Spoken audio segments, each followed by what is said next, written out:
चिखलदरा येथील वृद्ध महिला धिंड प्रकरणात पोलिसांच्या लापरवाहीमुळे अनेक संघटनांनी आवाज उठवला आणि अखेर अमरावती ग्रामीण पोलीस अधीक्षक विशाल आनंद यांनी चौकशी केल्यानंतर तातडीने कारवाई केली। 5 पोलीस कर्मचाऱ्यांची बदली आणि चिखलदरा पोलीस निरीक्षकांची उचलबांगडी करण्यात आली आहे। 30 डिसेंबर 2023 रोजी चिखलदरा तालुक्यातील रेहट्या खेडा गावात एका वृद्ध महिलेवर अमानुष मारहाण करण्यात आली होती। या घटनेची तक्रार 6 जानेवारी 2024 रोजी पीडित वृद्धेच्या सुनेने पोलिसात केली होती, परंतु चिखलदरा पोलिसांनी या प्रकरणात उशीर केला।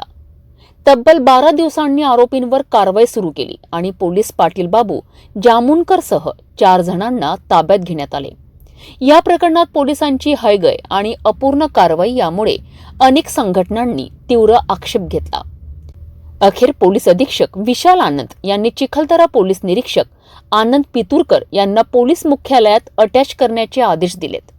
तसेच सहाय्यक पोलीस उपनिरीक्षक रामू भिलावेकर, दीपक सोनाळकर, भीमसिंग उईके, श्रीकांत खानंदे आणि एक महिला पोलीस कर्मचारी देखील मुख्यालयाला अटॅच करण्यात आले।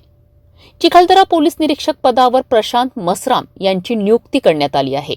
तसेच काही पोलीस निरीक्षकांची अदलाबदली केली असून कल्याण शाखेचे पोलीस निरीक्षक संतोष टाले यांची चांदूर बाजार पोलीस निरीक्षक पदावर नियुक्त करण्यात आली आहे। वरुड पोलीस निरीक्षक अवतार सिंह यांना मुख्यालयात अटॅच करण्यात आले आणि त्यांच्या जागी पोलीस निरीक्षक अर्जुन ठोसरे यांना वरुड पोलीस ठाण्याचा कारभार दिला गेला आहे। ही कारवाई पोलीस प्रशासनात एक महत्त्वाचा संदेश देणारी ठरली आहे।